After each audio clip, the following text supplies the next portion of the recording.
Iron Man, a fan favorite superhero ever since he had that movie. Well, in his current comic run known as Tony Stark Iron Man, he has built a new industry, Stark Unlimited, where he's trying to build a VR universe and rebuild his love life. And since he also rebuilt his body, he's questioning if he even has a soul anymore. Is he the Tony Stark that he was before he was knocked into a coma during Civil War II? Well, today we're going to bring you two Tony Stark Iron Man stories. One in which he further explores the possibilities of whether or not he's actually Tony Stark. Our second story we're going to be covering is a story of Tony Stark's brother, Arno. And if you want to know more about Arno, we'll give you the link to his origins down below. But what is Arno doing while Tony Stark is off building Stark Unlimited and creating all of this new AI, VR technology, and discovering himself? You have found yourself at the Comicstorian channel, where we bring you some of your favorite pop culture icons in the form of comic books, movies, or video games, and we talk about them right here, breaking down the stories into a dramatic read, giving you a audio book, I would say. But up to you to decide. If you enjoy what you hear, consider subscribing at the end of the video. With the ever-changing world, it's never been easier for someone to find their special someone out there in the world. The newest dating app, Make a Match, has been sweeping the nation, even finding its way to Stark Unlimited's lead robotics engineer, Andy Bang. As everyone gathers around to watch Andy and his date have lunch in the most adorable way possible, people begin to think that if Andy could find love, maybe they could too. This is Stark Unlimited, right? Why not just embrace the technology for what it is? But as the days go on, there is still one person within the company not indulging themselves into the dating scene, and that's Tony Stark himself. While everyone in the office is all finding love, Tony is actually working with Jocasta to see if it's possible for her to feel what humans feel by linking their brains together. As Jocasta lays on the examination table, Tony tells her that he just needs to know if she's feeling the same sensations given the way that he reformatted his brain and body. Does she feel the way that he feels? Jocasta asks if he's coming on to her, because that would be very inappropriate. He's linked up with her and they've become one. He's fondling her brain in his hands as they speak. He quickly reinserts Jocasta's brain, stating, "No, it's not like that. I just wanted to compare your brainwaves against the one human that you were designed after. That's why I've called in Janet Van Dyne." As Tony finishes his sentence, Janet herself walks in saying, making a stunning entrance as someone mentions her name. It's kind of one of her superpowers. Tony looks over and his brain begins to think of all the times that he's been close to Janet. And Jocasta looks at the monitors quietly stating, "We should probably disconnect this now." Tony tells Janet that he appreciates her coming in on such a short notice. How could he possibly repay her? And Jocasta says that he could ask her out to lunch. And Janet quietly laughs, stating that she would happily accept. But while Tony and Janet head out, love hasn't struck two of Stark Unlimited's employees. Tony's mother, Amanda, and head of security, Bethany. Bethany watches Andy and his date grumble to herself that there's too many people falling in love. It's been a security nightmare issuing all these visitor passes. Later, while Tony and Janet sit outside of New York's fine dining establishments, an alert comes to Tony's watch. A hologram of Bethany pops up shouting that there's been an attack at the complex. They're being swarmed by killer robots. They need... Tony sighs, telling Janet that their lunch will have to wait, and Janet says that he better not be thinking of going back without her. Tony straps on his helmet, stating that he was kind of hoping that she would say that, and as he sits on his Vespa, it begins to change into an Iron Man suit. And Janet laughs at it, telling him that the Vespa suit is probably her favorite suit ever. Back at the office, Bethany shoots one of the robots and shouts to everyone to make sure not to let any Stark tech leave the building. Rhodey grabs a pipe to fight back against his robot, stating, "Yeah, but some of us were romantically involved with these things 10 minutes ago." Rhodey's date yells that they were supposed to meet her parents next week. And Bethany sighs, stating that her parents are a space eater and a Roomba. We could really use some backup right now. Just then, Tony and Janet burst into the window and Janet says, "See? Always on cue. And after dinner, there was usually dancing." Tony fires down on some of the robots, stating, "Yeah, but this is much better, right? Better than dancing?" And Janet tells him, "True." Tony then lands and asks Bethany what's the situation. She tells him that everyone's dates were secretly robots and that they should probably go back to blowing them up now. So as everyone gets back into the fight, Jocasta shouts that they can't destroy the robots. These robots are sophisticated AIs. They were programmed to do this. Tony looks at the robots and tells her, "No," but then he understands. "We'll find a way to disable them without causing harm." Over in another office, Andy stands between his date and the door, telling her that he can't let her leave with Stark Unlimited property. His date's arm then changes into a gun, and she says that she has subroutines that care deeply for him, but her core programming will have no problem with shooting him. His date fires, and as the laser shoots by, Amanda tackles him asking if he's okay. He says that this is the first date he's had in years, and she just tried to kill him. So no, he's not okay. Amanda then asks, what does he mean? They dated not that long ago. She's his favorite rock star. And Andy tells her, yeah, but she's also an ex-SHIELD agent. It's a little intimidating. Just then, Tony grabs Andy's former date and slams her into the wall, telling Andy that he should probably stop making time for his mom and figure out how to shut this down, Andy. Bethany taps a button on her wrist, stating that Jocasta has informed her of a possible security breach last month. Time to activate security protocol CABE 038. An electrical pulse then runs through the building, and the robots all begin to malfunction, shouting, "Oh dear, it's way too early to see me naked. We're not at the stage yet." All of the robots begin to talk as one, stating, "It's not you, it's me."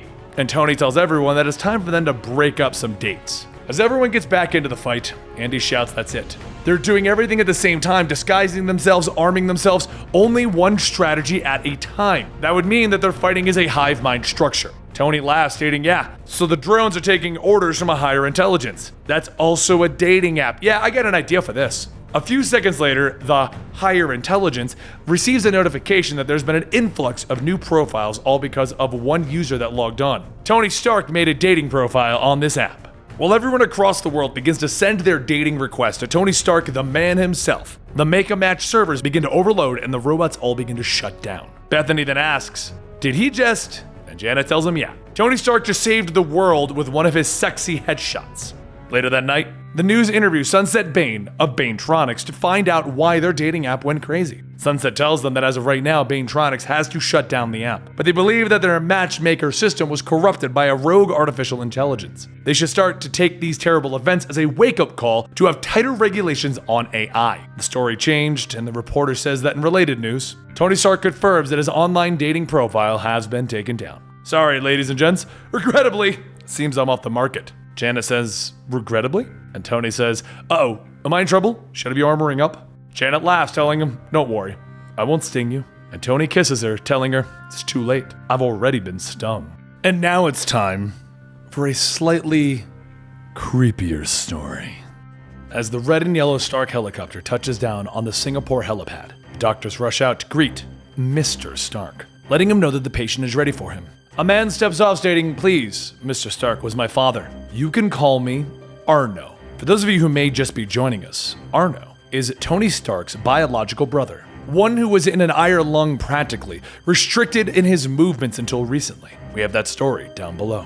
Arno hurries in and prepares for surgery. And as the other doctors watch on, they stare in awe. Things that Arno is doing is years ahead of any science they know.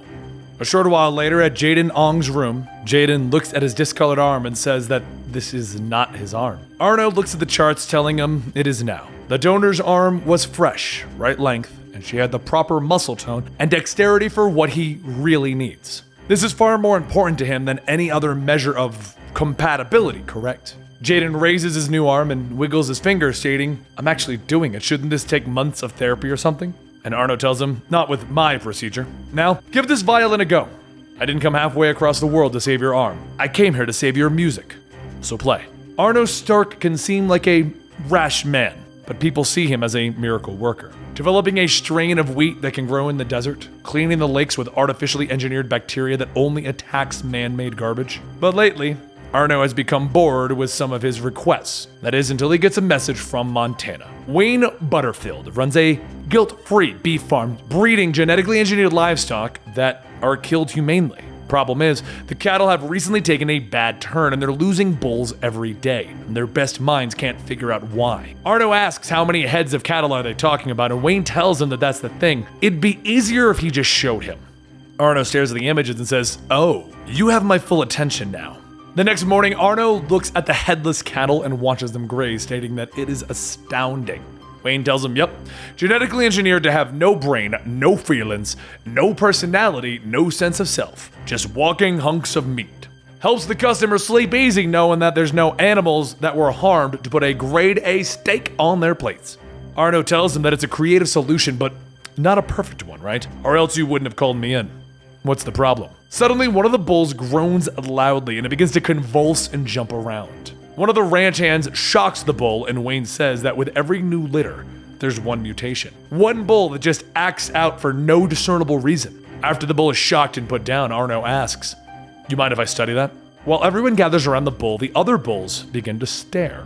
Arno tells Wayne that he doesn't want to see just this, he wants to see all of it. The whole process. Another of the ranch hands leads Arno down into the incubation chamber so that they can see the birthing process of the bulls. And as Arno scans the recently deceased bull, he notices something. Wayne has been lying to him. The cattle may not have heads, but they do have brains. Small vestigial ones. Wayne tells him, well, yeah, teeny tiny things, just enough so that they can walk, eat, breathe, and defecate. Hell, we even gotta implant small computer chips into them as powerful as a calculator. Arno says, true, but they also lack the basic animal instincts that they're born with. This solution should help take care of that. Gas is released onto the cattle, and Wayne asks if it's okay for them to be in here. And Arno tells him it's perfectly safe. The gas won't have any effect on anyone with higher brain functions. So Wayne says, good.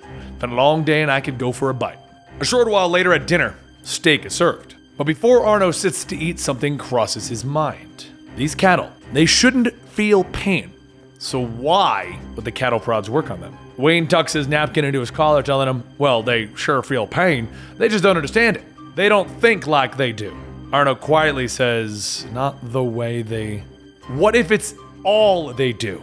What if every day the only thing that they're feeling is pain? They would be sensitive to it in a way that we would not be able to understand. And not just their personal pain, but he spins back, stating, those chips, the ones you put in their brains, are they connected to Wi-Fi? Wayne calls, telling him, well, yeah. It's so that the ranch can keep track of the herd. And Arno looks at the meat and then asks the chef, how long did it take you to prepare the meat? The chef takes a moment and says, well, the usual. Started carving it up, marinating it about 2 hours ago.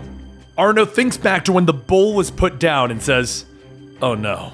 As the meat on the plates is being cut and ate, the cattle in their pens begin to ram into the sides of it, knocking it over and stampeding out.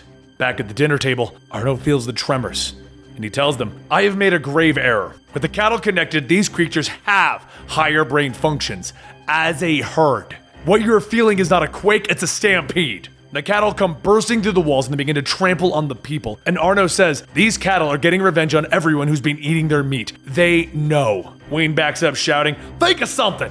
And Arno tells him, I have an idea. They won't trample their own, so you need to join the herd. Controlled breathing, clear your mind of all thoughts. Connect to what they're feeling, move with them. Wayne yells, I don't know how to do all of that. And Arno says, I should clarify. I know how I'm going to survive this. Arno steadies his breathing as the cattle stomp around, flinging blood everywhere. As Arno begins to walk out, he thinks that he knows what it's like to be just a piece of meat, a reject, a mutation, trapped in a pen, day after day, year after year, a mind encased in useless meat. He steps outside and says that he failed them, spectacularly. Not really used to that. He needs this to go away. The next morning, Banetronics comes to scrub the ranch, and one of the soldiers asks if they need to kill the livestock. Arno tells them no, let these creatures graze. And that's when Sunset Bane walks up telling the soldiers to let them be. This is their client after all. Arno says that he's seen her recent adventures and run-ins with Tony Stark, and yet she's here scot-free. She obviously is good at getting rid of things. Now, what does he owe her for taking care of his little problem? Sunset tells him, for starters, dinner. After that, they'll go from there. Later that night, Arno gets ready for dinner when everyone that he has secretly been helping begins to call in that they have problems. The wheat farmers are failing because they got greedy and planted more than Arno told them. The farmers ask if there's anything he can do, and Arno says yes, he could, but he's not going to. He has his limits too.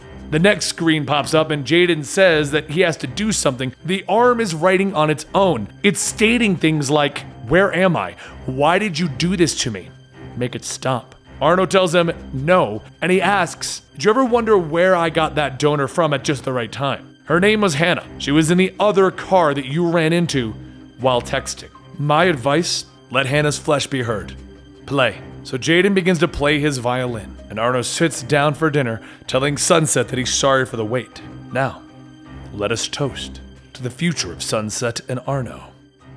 So there you go. I personally really love what Dan Slott is doing with Tony Stark. It's kind of bringing us into a weird Black Mirror-esque kind of world. A universe where technology could be our greatest evil, where technology could create some of our greatest AI to destroy us, and no, not Ultron, in a much scarier kind of a way.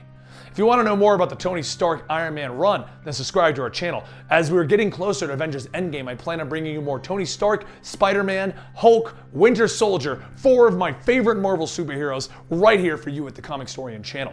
And you can also find me over at twitch.tv/eligiblemonster, where we're streaming almost every morning and evening for you. Various video games, various podcasts, talking about some of your favorite stuff. We do a lot of stuff over on Twitch. It's our entire separate platform, and second platform, not separate. Well, it is separate, and it's our second. Either way, really hope you join us over there. And I'll see you guys later, right here at Comicstorian. I am Iron Man. Do do do do do do do do do do.